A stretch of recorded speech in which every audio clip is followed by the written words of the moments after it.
Deep beneath the green waters of Qiandao Lake in eastern China lies the sunken city of Shicheng, a perfectly preserved 1,300-year-old village wallowed by water. Divers call it the Lion City. Locals call it something else, the city that still breathes. In 2014, a young diver named Liang Wei traveled with his expedition team to explore the submerged city of Shicheng. Most divers describe the ruins as peaceful silence, motionless, frozen in time. But Liang's dive would become one of the most unsettling encounters ever recorded. They descended into the lake through still, emerald water. Sunlight faded quickly, replaced by shifting shadows. As Liang adjusted his flashlight, something odd happened. He could hear echoes, faint, distant, like footsteps, but they were 40 meters underwater. When his light finally reached the ancient stone gates of the city, Liang froze. The massive archway was open. The last divers who came reported it was sealed shut by silt and debris. Now it looked as though someone had pushed it from the inside. Liang's partner, Xu, whispered through the comms. "Did you hear that?" The sound returned, a rhythmic tapping, like someone knocking against stone. They entered the city.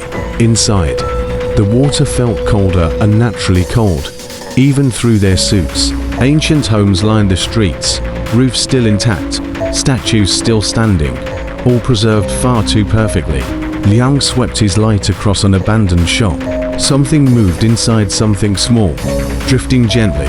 A paper lantern, red, untouched by decay. Its candle flickered. "How can there be fire down here?" Xu whispered. Then the tapping grew louder. Faster, closer. Liang turned toward an alley. A figure stood there, a woman in traditional Qing-era clothing, hair floating like black seaweed in the water, face pale as moonlight. Her eyes were wide, too wide, staring straight at him. She raised her hand and pointed upward. Before Liang could react, a powerful force slammed into him, cold, heavy pressure, like invisible hands pushing him back. His vision blurred, his ears rang.